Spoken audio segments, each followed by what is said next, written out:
Graça e paz, querido. Que alegria ter você aqui em mais uma aula do nosso módulo 4. Módulo 4, Pedras Fundamentais 3. Já estamos na aula 3. Se você perdeu as outras aulas, volta lá e assiste. São fundamentos importantíssimos. Aliás, se você ainda não adquiriu o módulo 1, módulo 2, módulo 3, não perca essa oportunidade. Entra aí na plataforma e já adquira essas aulas e aprenda, conheça a palavra de Deus, conhecereis a verdade e a verdade vos libertará. Nós estamos falando nessas Pedras Fundamentais 3 sobre a imposição de mãos. Já vimos os motivos e as razões da imposição de mãos no Antigo Testamento e começamos falando acerca da imposição de mãos no Novo Testamento. O Novo Testamento nos mostra como fundamento a imposição de mãos para curar enfermos, sabendo que não era a única forma da pessoa ser curada, como também não havia a necessidade de se impor as mãos. Em alguns casos havia necessidade do toque, mas não era uma regra obrigatória a questão da imposição de mãos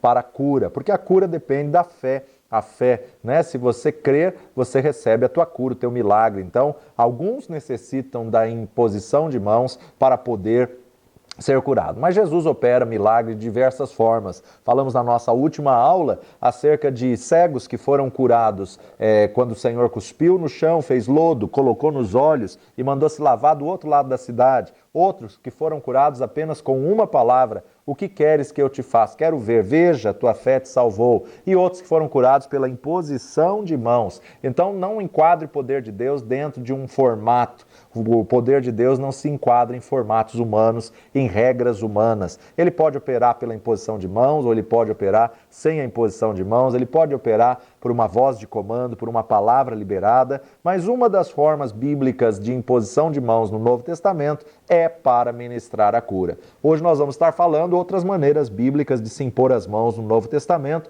entre elas ministrar o Espírito Santo de Deus, ministrar o Espírito Santo. Acompanha comigo Atos dos Apóstolos, capítulo 8, versículo 14 a 17. Os apóstolos, pois, que estavam em Jerusalém, ouvindo que Samaria recebera a palavra de Deus, enviaram para lá Pedro e João, os quais, tendo descido, oraram por eles para que recebessem o Espírito Santo, porque sobre nenhum deles tinha ainda descido, mas somente eram batizados em nome do Senhor Jesus. Então, lhes impuseram as mãos e receberam o Espírito Santo. Lhes impuseram as mãos e receberam o Espírito Santo. Olha que interessante, versículo 18. E Simão, vendo que pela imposição das mãos dos apóstolos era dado o Espírito Santo, lhes ofereceu dinheiro. Você sabe, aqui a situação vai ficar complicada, Pedro vai repreendê-lo, vai resisti-lo, mas ele viu que era pela imposição de mãos. Então eles impunham as mãos para ministrar o batismo no Espírito Santo. Eles impunham as mãos para poder ministrar. Não só o batismo no Espírito Santo, na verdade, nós observamos que não é apenas o batismo com o Espírito Santo, mas é uma ministração. Naquela hora em que você vai orar para alguém no culto, onde Deus dá direção para transmitir aquilo que há dentro de ti para outra pessoa, e muitos recebem a unção com óleo, muitos recebem uma cura interior, um milagre, uma cura física, outros se apropriam de uma quebra de maldição, mas ministrando, na verdade, o Espírito Santo, o Espírito de consolo, através da imposição de mãos. Ainda em Atos capítulo 19, versículos de 1 a 7, a terceira viagem missionária de Paulo, Paulo prega o evangelho em Éfeso, um tumulto estado por Demétrio. E sucedeu que, enquanto Apolo estava em Corinto, Paulo, tendo passado por todas as regiões superiores, chegou a Éfeso e, achando ali alguns discípulos, disse-lhes: recebestes vós já o Espírito Santo quando crestes? E eles disseram-lhe: nós nem ainda ouvimos que haja Espírito Santo.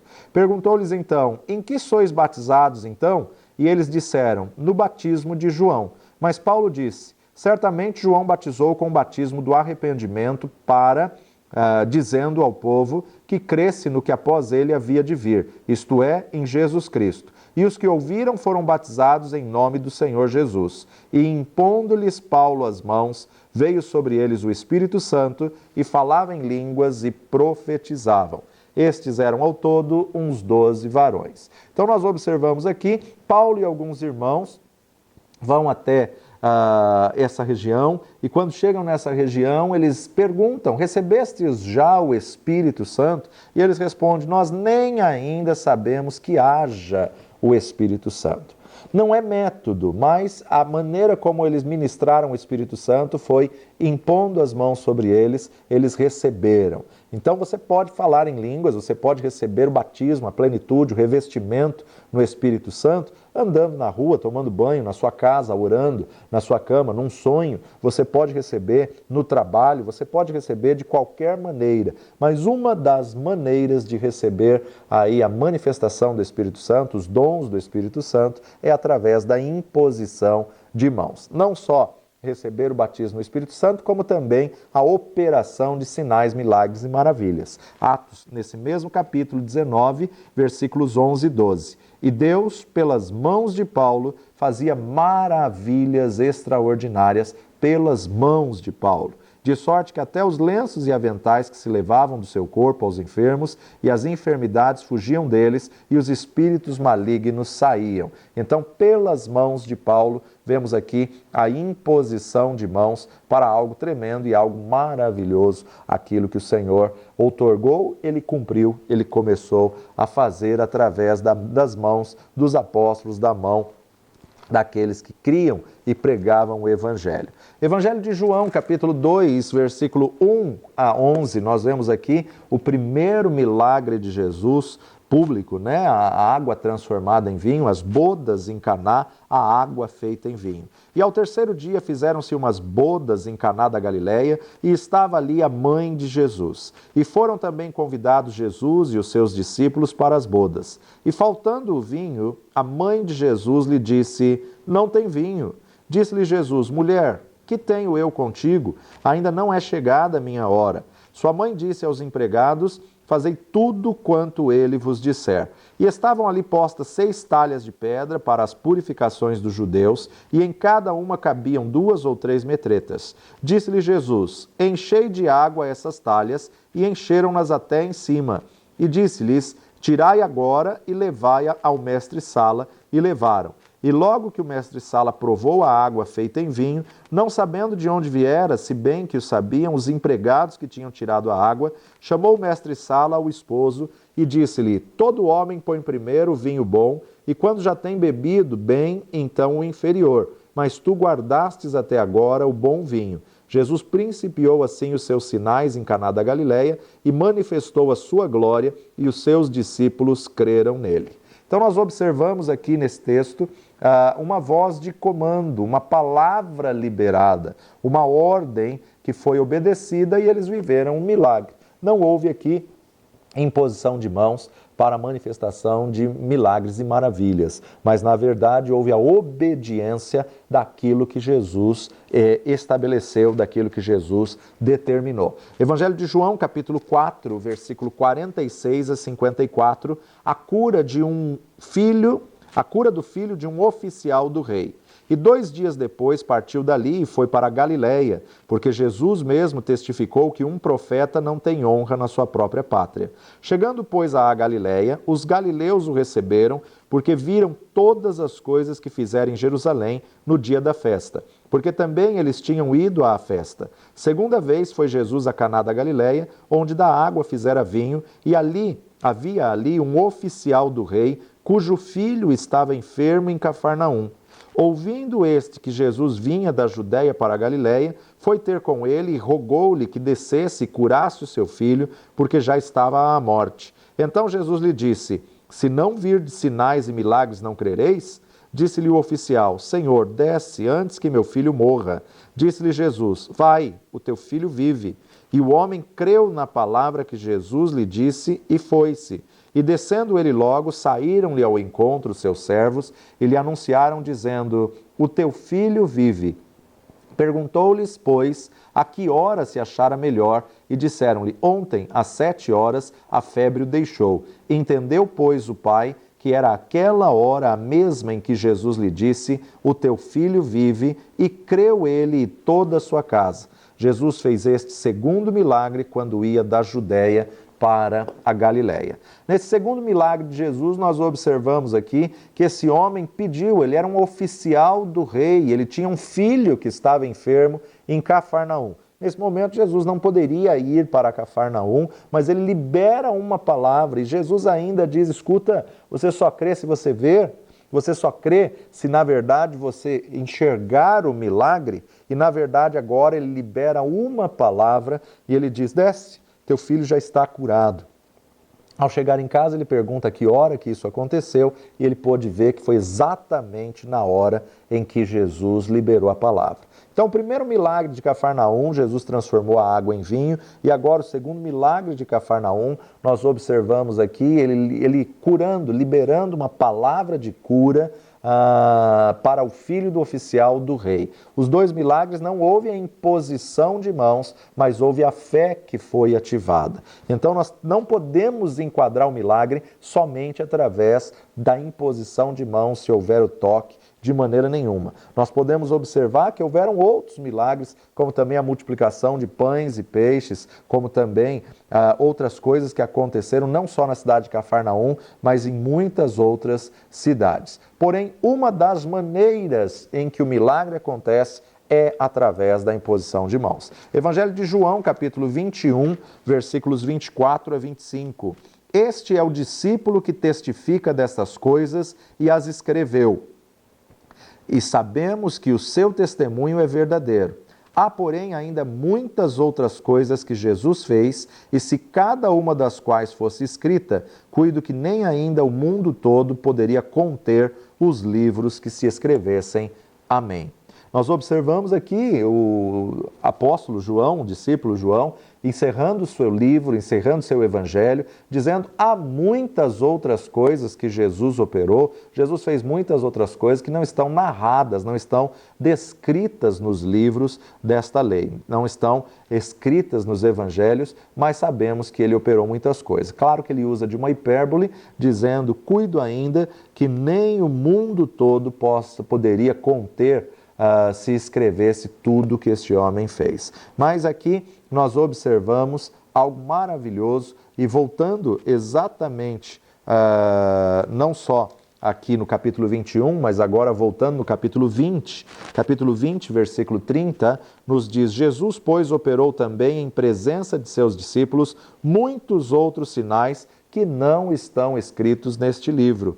Estes, porém, foram escritos para que creiais que Jesus é o Cristo, o Filho de Deus, e para que, crendo, tenhais vida em seu nome. Ele deixou apenas uma demonstração do seu poder, ele deixou apenas uma declaração do que ele tem poder para fazer, da forma como ele pode usar. Nós temos aqui que entender também a importância nos livros sinópticos, ou seja, quais são os livros sinópticos? Os que narram as mesmas coisas por outros prismas. Então, é só os 3 primeiros evangelhos que são sinópticos. Mateus, Marcos e Lucas, eles são parecidos, fazendo a mesma narrativa, um com um prisma, outro com outro prisma, um com detalhe a mais, outro a menos, mas que na verdade traz aí as mesmas narrativas, Mateus, Marcos e Lucas. João não é considerado o livro sinóptico. Mas Jesus fez tantos outros milagres e a palavra relata que não foram escritos, não foram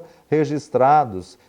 Temos que entender que então o que aconteceu não foi só o que está escrito. Ele faz muitas outras coisas que não foram relatadas. João está falando no encerramento do seu evangelho, ele não está querendo dizer acerca de Mateus, Marcos e Lucas, não. Ele está dizendo que houveram muitas outras coisas que não houveram registros dos feitos do nosso Senhor Jesus Cristo nessa terra, em carne e sangue, no seu ministério terreno. Mas Jesus poderia ter operado milagres que, na verdade, foge o nosso limite de pensamento, foge a nossa forma de imaginação. Agora, temos que entender que a palavra no original, ela é uma palavra para sinal e outra palavra para milagre. Não há diferença em você ficar querendo definir o que é um sinal, o que é um milagre. Mas sinal é tudo aquilo que serve de uma advertência.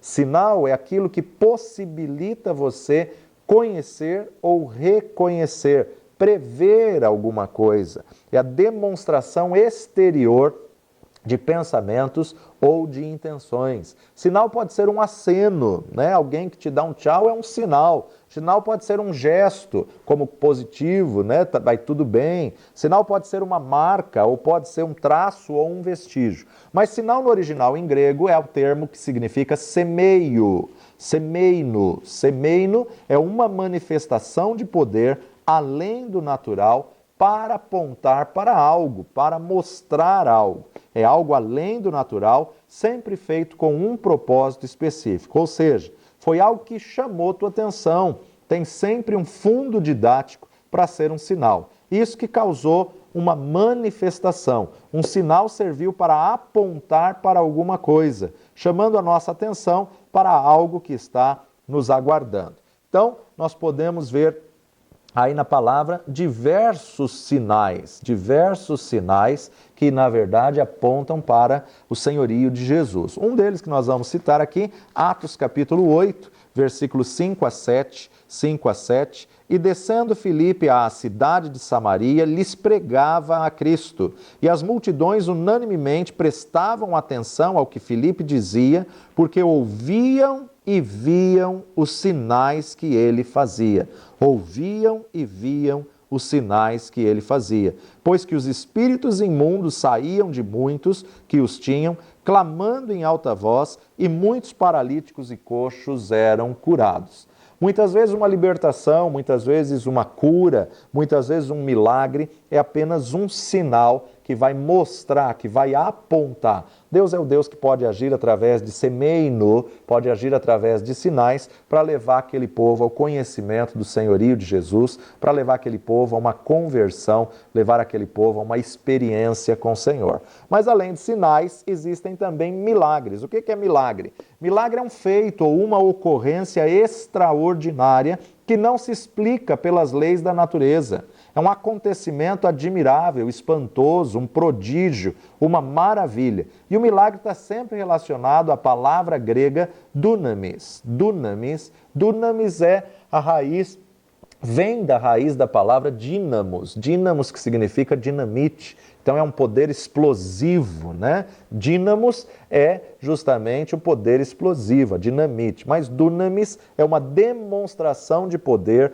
além do natural, que altera o curso da natureza. Então, milagre é algo que vai além do curso da natureza. Por exemplo, se a pessoa está com uma dor de cabeça, um mal-estar, e se ela ficar quietinha, não falar nada, essa dor passa, isso, na verdade, não é dínamos, não é dunamis, não é milagre. Isso, na verdade, ela está apenas com uma ocorrência, uma situação.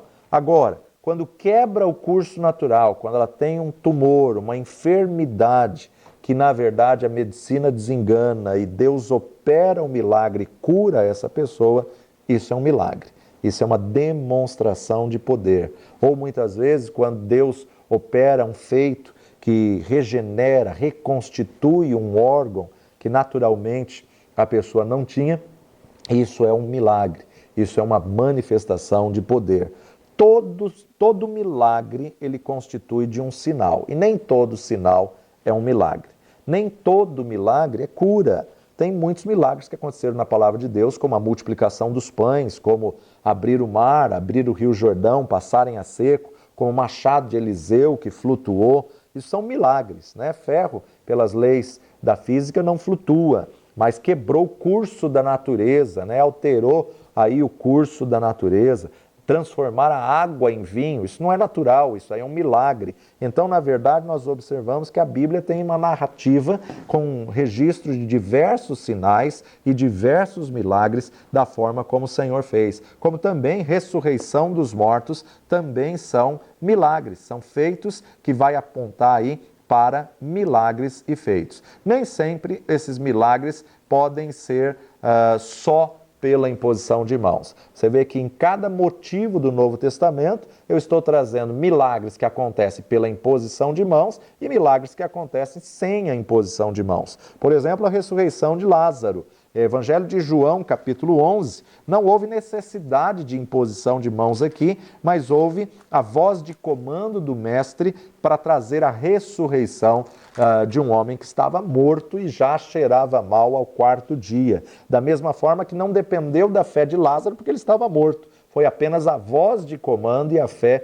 do nosso Senhor Jesus Cristo. Evangelho de João, capítulo 11, versículo 41 a 43. Tiraram, pois, a pedra, e Jesus, levantando os olhos para o céu, disse: Pai, graças te dou por me haveres ouvido. Eu bem sei que sempre me ouves, mas eu disse isso por causa da multidão que está ao redor, para que creiam que tu me enviastes. E tendo dito isto, clamou com grande voz: Lázaro, vem para fora. Lázaro, vem para fora. Um milagre tremendo, a ressurreição de um homem que já estava sepultado há 4 dias, ele vem com uma voz de comando. Deus não precisa só da imposição de mãos para operar milagre. Ele é Deus para poder fazer da forma que ele quer. Ainda no capítulo 12, versículo 17 e 18, a multidão, pois, estava com ele quando Lázaro foi chamado da sepultura, testificava que ele o ressuscitara dos mortos,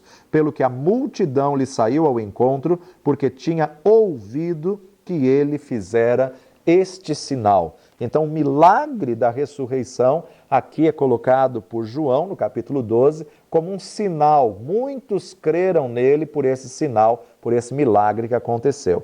Então, sinal é algo que é feito com o intuito de chamar a atenção, ou seja, tinha um propósito didático para levar as pessoas a conhecê-lo como Senhor, como Cristo, como Messias. Então foi um milagre que foi efetuado, mas com o propósito de um sinal. Não fique preocupado se você não sabe discernir o que é sinal, o que é milagre. Sinal sempre aponta para algo e milagre é um feito de Deus. E agora nós precisamos entender que Deus pode agir de diversas formas e pode manifestar a sua glória de diversas maneiras. Um outro motivo de nós impormos as mãos no Novo Testamento é este que já foi visto na aula passada, a razão do Antigo Testamento, ou seja, para abençoar.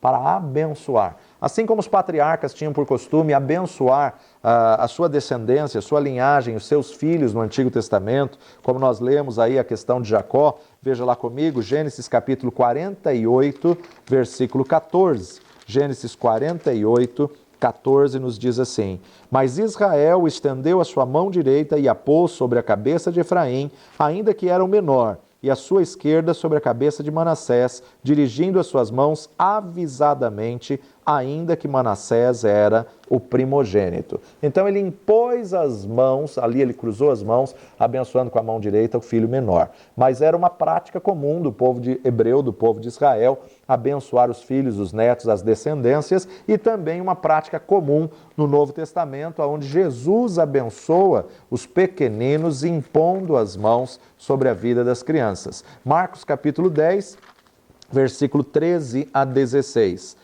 13 a 16 de Marcos 10, nos diz assim: Jesus abençoa as criancinhas. E traziam-lhe crianças para que lhe tocassem, mas os seus discípulos repreendiam aos que lhes traziam. Jesus, porém, vendo isso, indignou-se e disse-lhe: Deixai vir os pequeninos a mim e não os impeçais, porque dos tais é o reino de Deus. Em verdade vos digo que qualquer que não receber o reino de Deus como uma criança, de maneira nenhuma entrará nele. E tomando-as nos seus braços e impondo-lhes as mãos, as abençoou. Então nós vemos aqui que o tema ainda é imposição de mãos. Só que agora o foco é a imposição de mãos no Novo Testamento para abençoar. Agora, não deve ser feito de maneira aleatória ou displicente, não deve ser feito de maneira mecânica, mas tem que ser feito com o propósito correto, com a visão correta. Além de nós observarmos essa questão da imposição de mãos para abençoar, temos que definir o que é bênção. O que é bênção? A bênção é o ato de abençoar, o ato de transferir. A bênção é uma graça divina, são palavras e sentimentos de gratidão e benefícios desejados para outrem. Quantas vezes no clã evangélico nós falamos a paz do Senhor, como se fala um oi, como se fala um bom dia, boa tarde, boa noite, Ou, muitas vezes, quando dizemos Deus te abençoe, e não se fala com propriedade e consciência exatamente o que está querendo se transferir. Se fala mecanicamente. Você tem que entender que você é um canal de bênção e quando você cumprimenta, você pode transferir a bênção de Deus que está em você para outra pessoa, ou seja, que a bênção de Deus que está sobre mim seja sobre a tua vida, que Deus te abençoe, né? Que a paz de Deus que está sobre mim seja sobre a tua vida, que a paz do Senhor seja contigo. Agora, se nós voltarmos aos termos originais hebraico e grego, nós vamos aprender algo muito profundo. No Antigo Testamento, que foi escrito em hebraico, a palavra bênção significava beraca, beraca. A palavra bênção era beraca. E beraca no original significa concessão de bens. Concessão, conceder ao outro os bens que você tem. Abençoar, vale de beraca era vale da bênção. Conceder aos outros aquilo que você tem. Já no Novo Testamento, escrito em grego, a palavra bênção é eulogia, eulogia, ou seja, logia da raiz da palavra logos. Eulogos seria boa palavra, boa, né? Logos, logia, lembra logos, logos é palavra. Então, na verdade, eulogia significa boa palavra, assim como eufema, boa fama, né? Então, se nós juntarmos a definição da bênção no Antigo Testamento e no Novo Testamento, nós vamos observar que então é conceder bens através de uma boa palavra. Juntando o Antigo Testamento, beraca, com eulogia, significa conceder bens através de uma boa palavra. Uma vez que entendemos que há poder na palavra, a palavra de Deus nos diz que a morte e a vida estão no poder da língua, então toma cuidado com o que você fala, com o que você libera, até sobre a sua própria vida, né? Quantas pessoas liberando palavras de maldição, quantas pessoas estão vivendo aquilo que elas semearam através da sua boca. A tua boca, na verdade, é uma sementeira que semeia aquilo que você vai viver. Você está vivendo hoje aquilo que você plantou ontem, você está colhendo hoje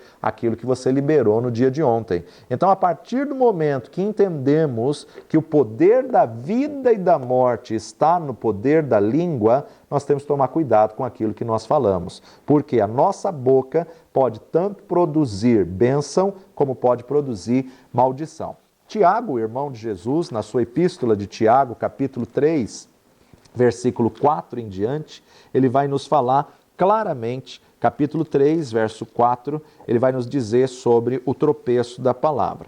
Vede também as naus que, sendo tão grandes e levadas de impetuosos ventos, se viram com um bem pequeno leme para onde quer a vontade daquele que as governa. Assim também a língua é um pequeno membro e gloria-se de grandes coisas. Vede quão grande bosque um pequeno fogo incendeia. A língua também é um fogo como um mundo de iniquidade.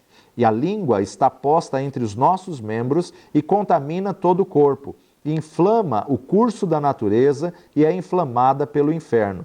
Porque toda a natureza, tanto de bestas feras como de aves, tanto de répteis como de animais do mar, se amansa e foi domada pela natureza humana. Mas nenhum homem pode domar a língua. É um mal que não se pode refrear. Está cheia de peçonha mortal. Com ela bendizemos a Deus Pai e com ela amaldiçoamos os homens, feitos à semelhança de Deus. De uma mesma boca procede bênção e maldição. Meus irmãos, não convém que isto se faça assim.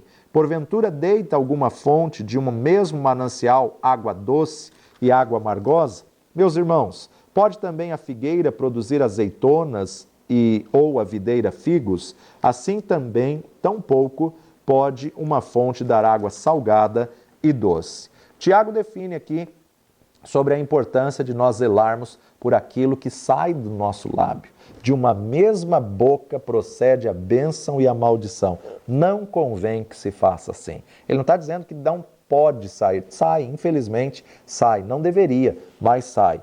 Assim como ele coloca que de um mesmo manancial não pode sair água doce e salgada, da tua vida tem que proferir a bênção. Você tem que liberar sobre a tua vida, sobre a vida dos teus familiares, entes queridos, a bênção de Deus, porque a tua palavra tem poder de abençoar. Provérbios capítulo 18, sábio rei Salomão, no versículo 21, define então A morte e a vida estão no poder da língua, e aquele que a ama comerá do seu fruto.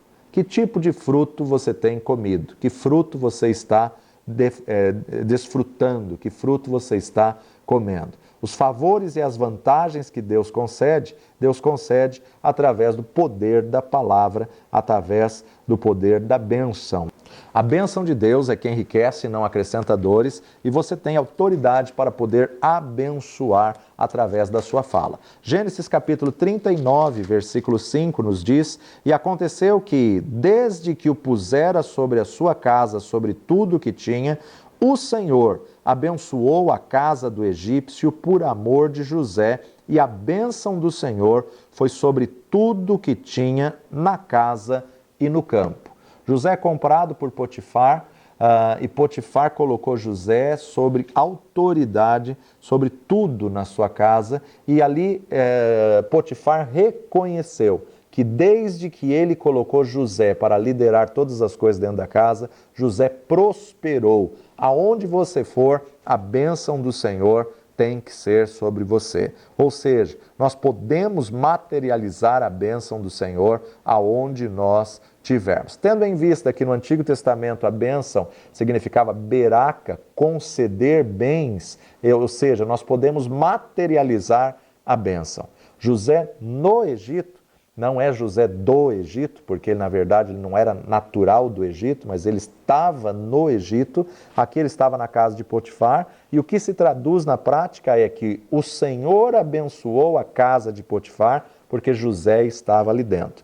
E Potifar prosperou, Potifar foi presenteado aí com a bênção de Deus, com as crias, com o gado, com o rebanho, com as ovelhas. Deus concedeu bens a Potifar por causa de José ali naquele local. Deus concedeu bens a Potifar, e Potifar prosperou em todas as coisas por causa da presença de José. Ou seja, por tua causa, as pessoas podem ser abençoadas na empresa, na família, no lar, numa festa, porque você está ali, a empresa pode ser abençoada e prosperar, porque você é um canal de bênção. Quando nós vemos, na verdade, Gênesis capítulo 33, o encontro de Jacó com Esaú, né, o reencontro de Jacó com Esaú e Esaú com Jacó, nós vemos que Jacó concedeu bens a Esaú como pedido de perdão, uma oferta de remissão, uma oferta de resgate. Você sabe que quando Jacó saiu de casa e foi para a terra de Labão, Esaú estava muito revoltado, furioso, irado, porque ele tinha pego a bênção da primogenitura. E agora, como pedido de perdão, como oferta de remissão, ele entrega aí bens, ele concede bens aos irmãos, pedindo que ele o perdoasse. Veja só, Gênesis 33, de 1 a 12. E levantou Jacó os olhos e olhou, e eis que vinha Esaú, e 400 homens com ele. Então repartiu os filhos entre Léia e Raquel e as duas servas, e pôs as servas e os filhos na frente, e a Léia e a seus filhos atrás, porém a Raquel e a José os derradeiros. E ele mesmo passou adiante deles, e inclinou-se na terra 7 vezes, até que chegou a seu irmão. Então Esaú correu-lhe ao encontro e abraçou-o, e lançou-se sobre o seu pescoço, e beijou-o, e choraram. Depois levantou os seus olhos e viu as mulheres e os meninos, e disse: Quem são estes contigo? E ele disse: Os filhos de Deus graciosamente têm dado a teu servo. Então chegaram-se as servas, elas e os seus filhos, e inclinaram-se. E chegou também Léia com seus filhos, e inclinaram-se. E depois chegaram José e Raquel, e inclinaram-se. E disse Esaú: De que te serve todo este bando que tenho encontrado? E ele disse: Para achar graça aos teus olhos de meu senhor. Mas Esaú disse: Eu tenho bastante, meu irmão, seja para ti o que tens. Então disse Jacó: Não, se agora tenho achado graça a teus olhos, peço-te que tomes o meu presente da minha mão, porquanto tenho visto o teu rosto, como se tivesse visto o rosto de Deus, e tomastes contentamento em mim. Toma, peço-te, a minha bênção que te foi trazida, porque Deus graciosamente me tem dado, e porque tenho de tudo, e instou com ele até que a tomou. E disse: Caminhemos e andemos, e eu partirei adiante de ti. Porém ele lhe disse: Meu senhor sabe que estes filhos são tenros, e que tenho comigo ovelhas e vacas de leite, e se afadigarem somente um dia, todo o rebanho morrerá. Ora, passe o meu senhor diante da face de seu servo, e eu irei como guia, pouco a pouco, conforme o passo do gado que está diante da minha face, e conforme o passo dos meninos, até que chegue a meu senhor em Seir. Nós vemos aqui o encontro de Jacó com Esaú, e Jacó estava muito preocupado se seu irmão iria matá-lo, se seu irmão iria matar aqueles que estavam à frente, e por outro lado, Esaú estava com 400 dos seus empregados, 400 dos seus servos. Que coisa tremenda nós vemos a prosperidade na vida dos filhos de Abraão, na descendência de Abraão. Mas, devido à situação com que Jacó saiu de casa e por ter tido a bênção da primogenitura, ele agora está separando algo, concedendo bens. Então, Beraca, no Antigo Testamento, representa concessão de bens. Eis aqui o meu presente, eis aqui a minha bênção para ti, eis aqui, eu estou te concedendo bens para que você me perdoe, para que você seja abençoado. Ele fala, não, meu irmão, eu já tenho muita coisa, já tenho bastante coisa, não necessito disso. Então, presentes, bens, era a concessão de bens, era a bênção do Antigo Testamento. Voltando ao capítulo 32, verso 7, capítulo 32, versos 7 a 11, nos diz assim: Então Jacó temeu muito e angustiou-se e repartiu em 2 bandos o povo que com ele estava, e as ovelhas e as vacas e os camelos, porque dizia, se Esaú vier a um bando e o ferir, o outro bando escapará. Disse mais Jacó, Deus de meu pai Abraão e Deus de meu pai Isaque, ó Senhor, que me disseste, toma a tua terra e a tua parentela e far-te-ei bem. Menor sou eu que todas as beneficências e que toda a fidelidade que tiveste com teu servo, porque com meu cajado passei este Jordão e agora me tornei em 2 bandos. Livra-me, peço-te, da mão de meu irmão, da mão de Esaú, porque eu temo, para que porventura não venha e me fira e a mãe com os filhos.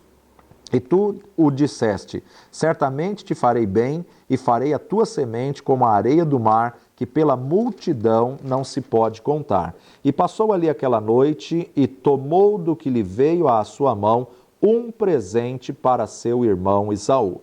200 cabras, 20 bodes, 200 ovelhas, 20 carneiros, 30 camelas de leite com suas crias, 40 vacas e 10 novilhos, 20 jumentas e 10 jumentinhos. E deu na mão dos seus servos cada rebanho à parte, e disse a seus servos, passai adiante da minha face e ponde espaço entre o rebanho e rebanho. E ordenou ao primeiro, dizendo, quando Esaú, meu irmão, te encontrar e te perguntar, dizendo, de quem és, para onde vais, e de quem são estes diante da tua face, então dirás, são de teu servo Jacó, presente que envia a meu senhor, a Esaú, e eis que ele mesmo vem também atrás de nós. Nós observamos aqui, ele separa presentes, ele separa animais, né? Aliás, ele separou um zoológico aqui, né? Com esse tanto de animais, ele separou aqui as crias, abençoando o seu irmão, como que pedindo perdão, como que pedindo que ele reconsiderasse a forma como ele saiu. Então, quando você fala Deus te abençoe, você tem que ter o conhecimento, o entendimento que você está dizendo que Deus lhe conceda bens através da palavra que eu estou dizendo. Nós temos que transformar essa bênção em coisas. Deus te conceda bens. Naquela época, camelos, jumentos, ovelhas, bodes, né? Naquela época, na verdade, os bens ali que ele necessitava eram exatamente esses. E, na verdade, Jacó abençoa. Jacó tem prazer e mesmo porque, através disso, ele pode viver o milagre do Senhor, da reconciliação, ele pode receber o perdão do seu irmão. Juízes capítulo 15, 18 a 20. E como tivesse grande sede, clamou ao Senhor e disse, pela mão do teu servo, tu deste esta grande salvação. Morrerei eu, pois, agora de sede e cairei na mão destes incircuncisos? Então o Senhor fendeu a caverna que estava em Leí, e saiu dela água. E bebeu, e o seu espírito tornou e reviveu, pelo que chamou o seu nome, a fonte do que clama, a qual está em Leí até o dia de hoje, e julgou Israel nos dias de Filisteu 20 anos. João capítulo 15, nós observamos aqui o clamor de Sansão pedindo a Deus que pudesse lhe abençoar, que pudesse lhe suprir, saciar a sede, e o Senhor fendeu ali a caverna e lhe deu a água que ele necessitava. Então a bênção é aquilo que supre o que você necessita. Segundo Coríntios, capítulo 9, versículo 5, segunda carta de Paulo a Coríntios, 9, 5, nos diz: portanto, tive por coisa necessária exortar esses irmãos, para que primeiro fossem ter convosco e preparassem de antemão a vossa bênção, já antes anunciada, para que esteja pronta como bênção e não como avareza. Paulo está escrevendo aos irmãos de Corinto e está falando acerca da oferta, e nós vamos observar aqui que a bênção era justamente prepararem a oferta de antemão, deixarem preparado aquilo que eles iriam honrar a Paulo com uma semente. Quando falamos de coisas materiais, nós vamos observar a expressão generosidade ou a expressão benção, depende da sua tradução, mas qualquer uma delas representa concessão de bens, dar generosamente, um presente, presentear. Então, nós precisamos entender a essência do termo abençoar. Como abençoar? No Antigo Testamento, em Números, capítulo 6, versículo 24, Números 6, 24 a 27, nós vemos aqui a bênção araônica, né? A bênção sacerdotal. Números 6, 24 a 27 diz: o Senhor te abençoe e te guarde, o Senhor faça resplandecer o seu rosto sobre ti e tenha misericórdia de ti. O Senhor sobre ti levante o seu rosto e te dê a paz. Assim porão meu nome sobre os filhos de Israel e eu os abençoarei, dizendo-lhes abençoe, dizendo-lhes, falando, profetizando, sendo explícito, sendo claro na bênção, ou seja, diga ao povo. Gênesis capítulo 26, Gênesis capítulo 27, versículo 6 em diante, versículo 6 a 46, nós observamos que Isaque, o pai, pede, na verdade, que Esaú lhe faça o guisado, e começa o texto dizendo acerca desse guisado: e aconteceu que, como Isaque envelheceu e os seus olhos se escureceram, de maneira que não podia ver, chamou a Esaú, seu filho mais velho, e disse-lhe: meu filho. E ele lhe disse: eis-me aqui. E ele disse: eis que já agora estou velho e não sei o dia da minha morte. Agora, pois, toma as tuas armas e a tua aljava e o teu arco, e sai ao campo e apanha para mim alguma caça, e faze-me um guisado saboroso, como eu gosto, e traze-mo para que eu coma e para que a minha alma te abençoe antes que morra. E Rebeca escutou quando Isaque falava ao seu filho Esaú, e foi-se Esaú ao campo para apanhar a caça que havia de trazer. Então, como nós falamos aí na situação de Jacó, que já tinha pego a primogenitura de Esaú, e nós agora vamos observar que a esposa de Isaque, Rebeca, ela vai armar para que a bênção ficasse com Jacó. Que bênção é essa? A bênção que, na verdade, Rebeca queria para Jacó e a bênção que Jacó queria era a palavra que era liberada sobre a vida do filho, no caso primogênito. Só que Esaú saiu para ir pegar a caça, e nessa saída, então, Rebeca faz um guisado como o pai queria. Rebeca arma tudo, porque ela não queria que a bênção ficasse com Esaú, porque Esaú tinha se casado com pessoas fora do clã, pessoas que tinham outros costumes, ao qual Rebeca se entristecia muito. Então, ela, na verdade, queria aqui abençoar e beneficiar ao filho Jacó, que era mais apegado a ela, e aí então nós vemos exatamente a ocorrência da situação da bênção que Jacó já tinha agarrado na oportunidade do guisado que ele tinha feito para Esaú. Então acompanha comigo a partir do versículo 6, Rebeca e Jacó enganam a Isaque.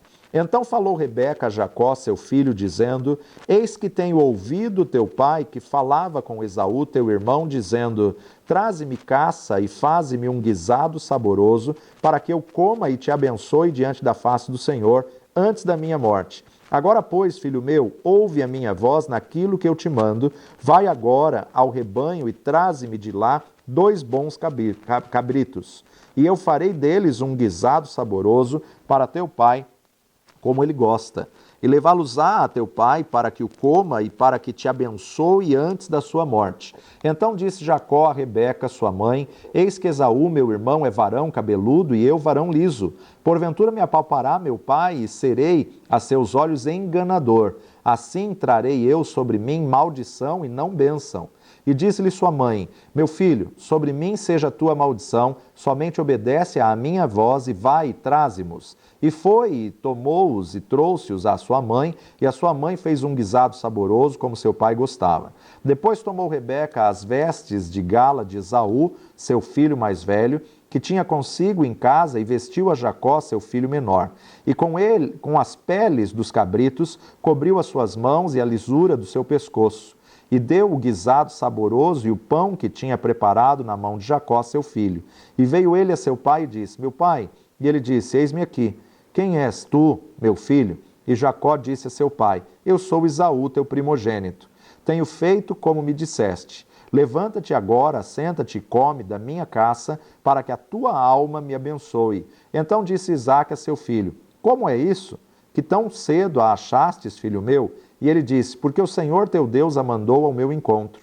E disse Isaque a Jacó: Chega-te agora para que te apalpe, meu filho, se és meu filho Esaú mesmo ou não. Então se chegou Jacó a Isaque seu pai, que o apalpou e disse: A voz é a voz de Jacó, porém as mãos são as mãos de Esaú. E não o conheceu, porquanto as suas mãos estavam cabeludas, como as mãos de Esaú seu irmão, e abençoou-o. E disse: És tu meu filho Esaú mesmo? E ele disse: Eu sou. Então disse: Faze chegar isso perto de mim, para que coma da caça de meu filho, para que a minha alma te abençoe. E chegou-lhe e comeu, e trouxe-lhe também vinho e bebeu. E disse-lhe Isaque, seu pai: Ora, chega-te e beija-me, filho meu. E chegou-se e beijou, e então cheirou o cheiro das suas vestes, e abençoou e disse: Eis que o cheiro do meu filho é como o cheiro do campo, que o Senhor abençoou. Assim, pois, te dê Deus do orvalho dos céus e das gorduras da terra e abundância de trigo e de mosto. Sirvam-te povos e nações se encurvem a ti, sê senhor de teus irmãos, e os filhos da tua mãe se encurvem a ti. Malditos sejam os que te amaldiçoarem e benditos sejam os que te abençoarem. Esaú traz a seu pai o guisado e descobre que Jacó já tomou a bênção.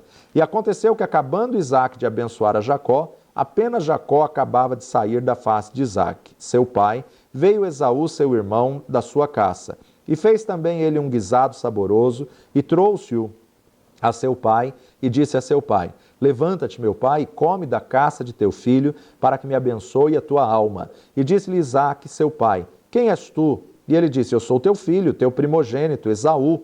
Então estremeceu Isaque de um estremecimento muito grande e disse: Quem, pois, é aquele que apanhou a caça e matrou-se?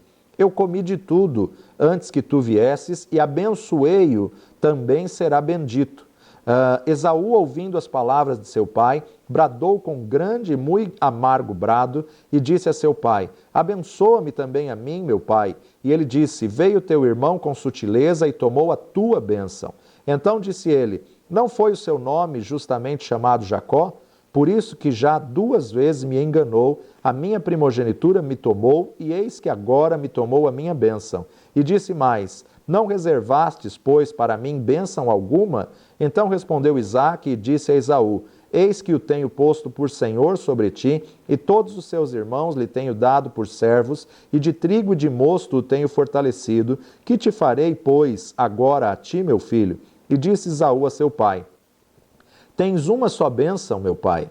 Abençoa-me também a mim, meu pai. E levantou Esaú a sua voz e chorou. E então respondeu Isaque, seu pai, e disse-lhe: Eis que a tua habitação será longe das gorduras da terra e sem orvalhos do céu, e pela tua espada viverás e ao teu irmão servirás. Acontecerá, porém, que, quando te libertares, então sacudirás o seu jugo do teu pescoço. E aborreceu Esaú a Jacó por causa daquela bênção com que seu pai o tinha abençoado, e Esaú disse no seu coração: chegar-se-ão os dias de luto de meu pai, então matarei a Jacó, meu irmão. E foram denunciadas a Rebeca essas palavras de Esaú, seu filho mais velho, e ela enviou e chamou a Jacó, seu filho menor, e disse-lhe: eis que Esaú, teu irmão, se consola a teu respeito, propondo-se matar-te. Agora, pois, meu filho, ouve a minha voz, levanta-te e acolhe-te a Labão, meu irmão, em Harã, e mora com ele alguns dias, até que passe o furor de teu irmão, até que se desvie de ti a ira de teu irmão, e se esqueça do que lhe fizestes. Então enviarei e te farei vir de lá. Porque seria eu desfilhada também de vós ambos num mesmo dia?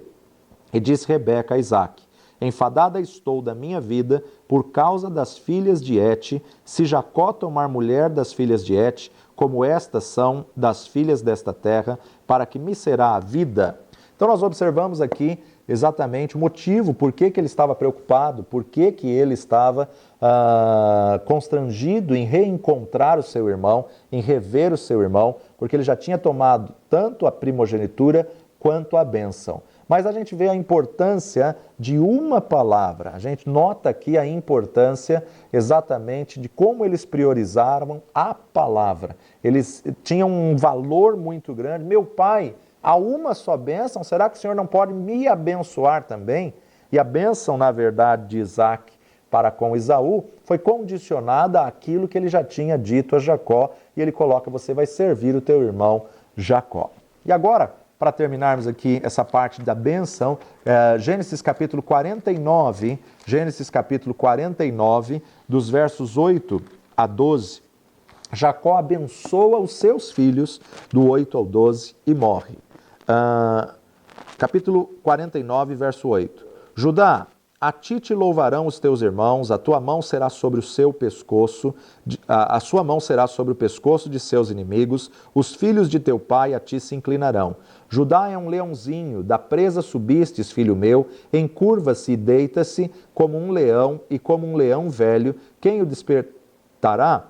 O cetro não se arredará de Judá, e nem o legislador dentre os seus pés, até que venha Siló, e a ele se congregarão os povos. Ele amarrará o seu jumentinho à vide, e o filho da sua jumenta, à cepa mais excelente. Ele lavará a sua veste no vinho, e a sua capa em sangue de uvas. Os olhos serão vermelhos de vinho, e os dentes brancos de leite. Agora ainda no capítulo 49, verso 20. Quanto a Gade, uma tropa o acometerá, mas ele a acometerá por fim. Verso 28. Todas essas são as 12 tribos de Israel, e isto é o que lhes falou seu pai quando os abençoou. A cada um deles abençoou segundo a sua bênção. Perceba como que Jacó abençoou a cada um. Judá, a ti se inclinarão os seus filhos, ou seja, você vai ser uma pessoa próspera, você vai ter vinhos. Vinho, para o judeu, sempre fala de alegria, sempre fala de prosperidade, celebração, festa.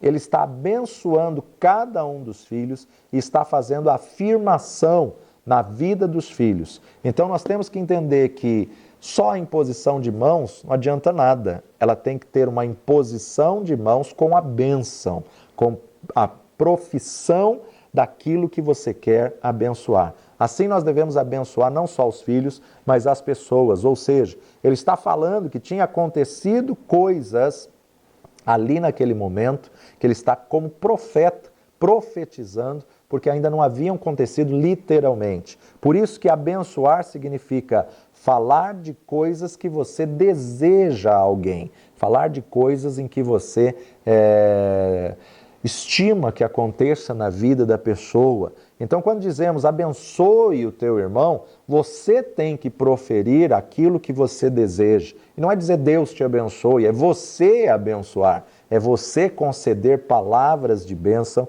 que o Senhor prospere a tua vida em abundância, que haja milagre na tua vida, prosperidade, abundância. Eu te abençoo com toda sorte de bênçãos. Então especifique a bênção que você quer que aconteça sobre os seus filhos, sobre a sua herança, sobre as pessoas, sobre o teu irmão, sobre as pessoas que você quer abençoar. Diga o que você quer que aconteça na vida deles e não uma maneira hipócrita, não hipocritamente, mas do profundo do teu coração, conceda a bênção para que você possa viver essa bênção. Então a imposição de mãos, ela é um ato, uma atitude, ela é um toque, mas ela sozinha não serve de nada. Ela tem que ser para alguma coisa. No caso, para abençoar aqui, nós estamos falando especificamente em abençoar, então ela tem que ser seguida de uma palavra de bênção. Invocar o favor de Deus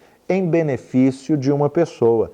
Pronunciar palavras sobre fatos que ainda não aconteceram, mas que vão acontecer, que são desejados na vida da pessoa.